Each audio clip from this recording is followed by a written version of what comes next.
ಮರಿ ಇಳ್ಸೋಣ ಬೋಲೆ ಇಳ್ಸೋಣ ಮರಿ ವ್ಯಾಪಾರ ಕೆಡ್ಸ್ಕೊಂತೀರ ಬಿಡ್ಸ್ಕೊಂತೀರ ಏನೋ ಮತ್ತೆ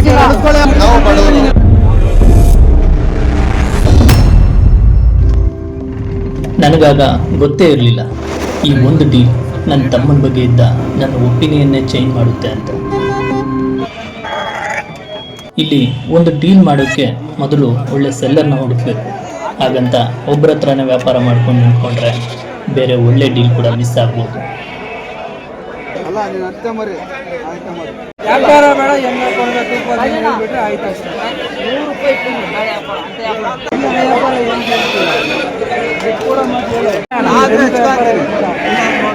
ಅಟಕ್ ಬಿದ್ರೆ ವ್ಯಾಪಾರ ಮಾಡಕ್ಕಾಗಲ್ಲ. ಇವಾಗ ಆತ್ನ ಹೇಳ ನೀ ಕೇಳಪ್ಪ.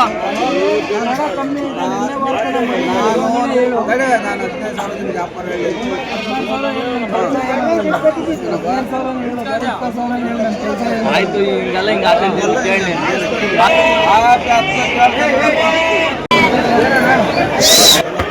ಹಾ ಹೋಗಿದ್ದೆ. ಪರವಾಗಿಲ್ಲ. ಇಲ್ಲಿಂದಲೇ ಅಸಲಿ ಡೀಲ್ ಶುರು ಆಯಿತು.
ಫಸ್ಟ್ ಬೇರೆ ನೆಲ ಕೊಡೋಣ.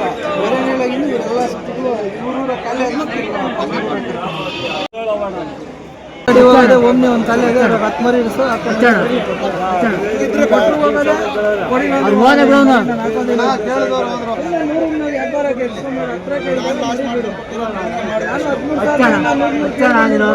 ಕೇಳಿದ್ರೆ 1000 ರೂಪಾಯಿ ಆಗ್ತದೆ. ವ್ಯಾಪಾರ ಎಷ್ಟು ಇರೋದಕ್ಕೆಲ್ಲ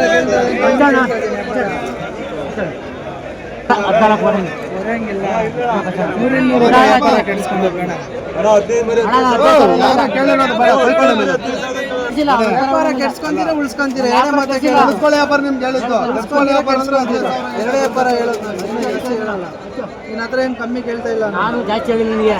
13,000 ಆಟ ಆಡ್ತಾ ಇಲ್ಲ. ಓಡ್ಬೇಕು ಹೇಳ್ತಾ ಇದ್ದೀನಿ.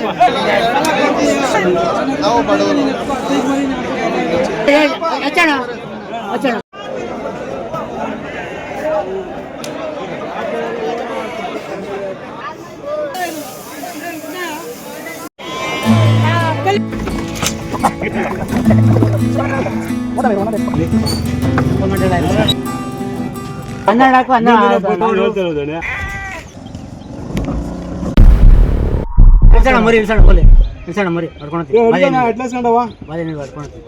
ಅದು ವ್ಯಾಪಾರ ಮತ್ತು 15,000 ಮರಿ ಕೊಡಂಗಿಲ್ಲ. ಅವು ಎಷ್ಟು ಹೊಡ್ಕೊಳ್ತೀನಿ ಹೊಡ್ಕೊಳ್ತೀನಿ ನನಗೆ ಬಾಧೆ ಇಲ್ಲ.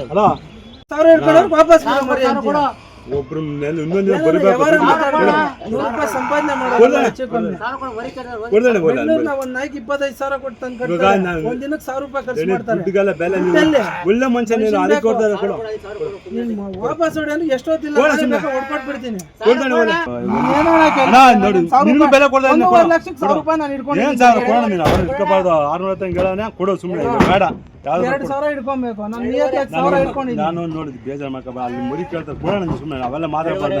14,000 ಕೀಳು ಮರಿ ಕೇಳ್ತಾರ ಅಂತ ನಾನು ಹೋಗ್ಬೇಕು. 2,000 ಕೊಡ್ತಾನೆ 1,000 ಇಟ್ಕೊಂಡಿದ್ದೀನಿ ನಿಯತ್ತಾಗಿ. ಅದಕ್ಕೆ ನಾನು ನಿನ್ಗೂ ಬೆಲೆ ಕೊಟ್ಟು ನಿನ್ ಮಗ ನೋಡಿ ನಿಂತಿರೋದು ಅದು ಹೇಳಿದ ಮಾತು ನನ್ನ ಮರಿ ವಾಪಸ್ ಹೊಡ್ಬಿಡೇನೆ. ವಾಪಸ್ ಹೊಡೆಯೋದು ಎಷ್ಟೊತ್ತಿಲ್ಲ ಅದು ಮಾನ್ಯತೆ ಕೊಡ್ತಾನೆ ಬೋಲೆ ವಾಪಸ್ ಹೊಡೆದಾಗ ಆಗೋದಿಲ್ಲ. ಪದೇ ಬಿದ್ದು ನಿನ್ ಅಲ್ಲಿಂದ ಇಲ್ಲಿ ಹೊಡ್ಸ್ಕೊಂಬಂದ್ ಮರಿ ಕೊಡ್ತಾನೆ ಬೋಲೆ ಅಲ್ಲಿ ಆಡ್ ನೋಡು ಅಲ್ಲಿ ಮರಿ ಕೇಳ್ತಾರೆ ವಾಪಸ್ ಬಿಡು ಅಂತ ಹೇಳ್ತಾನೆ. ಕೊಡ್ತಾನೆ ಅಲ್ಲಿ ಕೇಳ್ತಪ್ಪ ಕೊಡ್ತಾನೆ. ನೀನು ಅವೆಲ್ಲ ತೆಗಿ ನಾನು 100 ನಾನೇ ಕೊಡ್ತೀನಿ ತಗೊಂಡೋಗ ಒಂದು 2,000 ನಮ್ಮ ಧ್ಯಾನ ಕೊಟ್ಬಿಟ್ಟು ತಗೊಂಡೋಗ. ಒಳ್ಳೆ ಮನುಷ್ಯ ನಾನು ಕೊಡ್ತಾ ಇರೋದ. ನನಗೀಗ ಅರ್ಥ ಆಗ್ತಾ ಇತ್ತು, ವ್ಯಾಪಾರ ಅಂದರೆ ಕುರಿ ಕೊಂಡ್ಕೊಳ್ಳೋದಷ್ಟೇ ಅಲ್ಲ, ಪ್ರತಿಯೊಬ್ಬರ ಜೊತೆ ಸರಿಯಾಗಿ ವ್ಯವಹರಿಸೋದು ಅಂತ. ನಾನು ಕ್ಯಾಮ್ರಾ ಇಟ್ಕೊಂಡು ಸುತ್ತಾಡ್ತಿರ್ಬೇಕಾದ್ರೆ ಇವನು ಇನ್ನೊಂದು ಡೀಲ್ ಮುಗಿಸಿ ಲೋಡ್ ಮಾಡೋಕ್ಕೆ ರೆಡಿಯಾಗಿದ್ದ.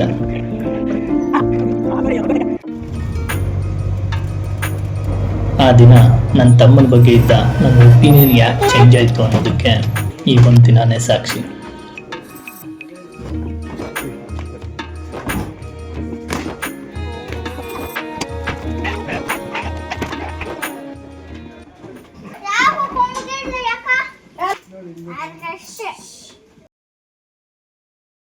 ಒಳ್ಳೆ ವ್ಯಾಪಾರಿಯಾಗೋದು ಒಳ್ಳೆ ಡೀಲ್ ಮಾಡಿದಾಗಲ್ಲ, ಕಷ್ಟದ ಸಮಯದಲ್ಲೂ ಸರಿಯಾದ ನಿರ್ಧಾರ ತೆಗೆದುಕೊಂಡಾಗ.